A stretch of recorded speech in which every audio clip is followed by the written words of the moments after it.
The offseason has officially begun, and now we can actually start talking about where the Giants should be picking in the draft. Where can they move? I know we've been talking about it for a couple of weeks now, but now with the draft set and now with all eyes focused on the offseason, you could see some movement. The Giants might need to make a move if they really feel like getting a quarterback. I know some people don't want to get a quarterback. Some people think that the Giants are definitely going to get a quarterback, whether it's via free agency or the draft. Trading up to number one is said to be a huge haul, a historic haul, apparently, that Chicago's asking for. But there should be another team that the Giants should be checking in on, and that's the New England Patriots at pick number 3. It is reported, obviously, this could all be smoke. You're not going to tell a team which direction they're heading in. Apparently, the Patriots feel inclined to go get a quarterback in free agency and trade back and get more assets with that number 3 overall pick. And if I'm the Giants, I definitely should be calling Robert Kraft, calling whoever I got to call, try to get up to number 3, because number 3 solidifies getting a rookie QB in this class, and you're either getting Caleb Williams, Drake May, or Jaden Daniels. If you're the Giants, you have to make this call. Before we dive into that, man, subscribe down below, road to 10K, still active, man. Like at the video, comment down below your thoughts on the video, man, and y'all let me know. So the Giants be trading up to number 3. What would a package entail? I could definitely see it not costing as much as other teams moving up from pick 11, other teams moving up from pick 15. You've seen big trades happen when they're making a big leap. The Patriots could be still in play to get a top receiver in this draft, trading from 3 to 6. It doesn't require them to fall back too much. They can still get a really high player coming out in this draft. And you know the Patriots, the history of the Patriots is they like to trade back, get a couple players, and also still draft their guy.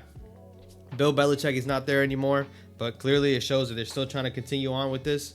And jumping to 6 wouldn't hurt them that much. Maybe it'll cost a first next year, knowing that the Giants are going to be getting a quarterback. A lot of people are going to be trying to trade with the Patriots to number 3. They could just be fielding offers, but if you want a QB, you have to jump up to 3. Have to. Non-negotiable, you have to go trade up to number 3. So they could ask for a first round next year. If it's me, I'm doing it.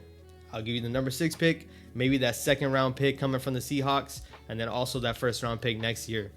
If you want to get your QB, and in my opinion, that would end up being Drake May, that might be what it takes to go get your QB. You have to go get him.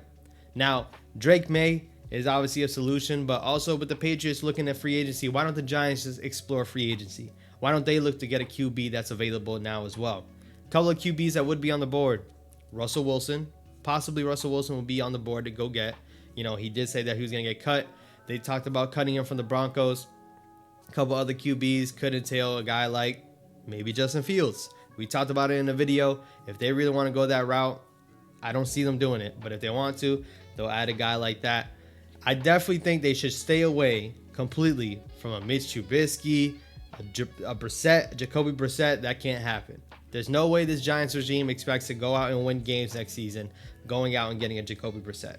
There's been reports already that the Giants kind of seem inclined to get a QB, but it could be through other ways, not including the draft, so free agency or trade is the only other solutions. That was reported around the Senior Bowl. Now, once again, all of this is smoke. The same way, if you haven't been watching, apparently the Giants are, super confident in Daniel Jones, and he will be back. Now, I know a couple people are pro Daniel Jones fans. A couple people don't like Daniel Jones. There is no way that the Giants are leaning on Daniel Jones coming off of an ACL tear to try to win games next season. I don't see it.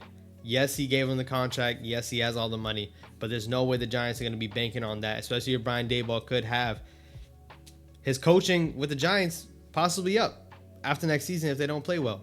So I definitely think they either have to explore trading up to the number 3 overall pick. And if you ask me, that's definitely the move to go. The moment I saw that report, I just knew the Giants need to pounce on that ASAP, whatever it takes. And like I said, moving back to 6, it shouldn't require that much of a haul. It shouldn't be 3 first-round picks to move up from 6 to 3. But I think the Giants would love to have Drake May on their team. And you let me know down below, man. Would you want Drake May on the New York Giants next season? Because I would. Automatically advise Brian Daboll another year in the system, another year with the Giants, because they have to groom this quarterback up and get him ready. Drake May go into the Giants at 3, not requiring them to give up that much. I think that'll be the best case scenario for Joe Shane and the Giants, and for us as fans. A new rookie QB to root for, a top-notch guy that he was going one or two, and now Jaden Daniels has surpassed him. Probably going to end up falling to 3, and I think the Giants have to make that call, man. But what would you take? Are you going to trade for a Russell Wilson? Are you going to trade for a Justin Fields? Are you going to go ahead and sign any of the other free agent QBs that are going to be on the market? Once again, man, Ryan Tannehill should not be the move. I don't think Russell Wilson should be the move, and trading for Justin Fields should not be the move, but y'all let me know what y'all think. Another brief tidbit I wanted to touch on as well is the free agency period. As you do know, the Giants themselves have some free agents that are going to be up on the market and possibly testing out. We've seen it already. There's been reports Saquon Barkley is going to hit free agency, and the Giants are going to be looking at to see what everyone else values him at. What's his worth? What are these guys offering? I think the Giants are definitely going to see, what are they offering Saquon, and if it's doable, if they can match it, they'll probably end up doing so. I don't see it being a big multi-year contract, not more than 3 years, not more than 2 possibly. But I think other teams are going to be fielding for Saquon. You've seen reports about apparently the Chargers want Saquon, John Harbaugh wants him, Jim Harbaugh, my mistakes, wants him. Who knows? There could be a bidding war going on with Saquon, and how far are the Giants willing to go? If the Giants don't get Saquon Barkley, if they don't bring him back, that's a big playmaker that's been on here for the past couple years gone. Somebody needs to fill that role. Whether it's with the number 6 overall pick or whether it's acquiring through another way, we're missing a big playmaker, and obviously the playmaker for the New York Giants this past couple years.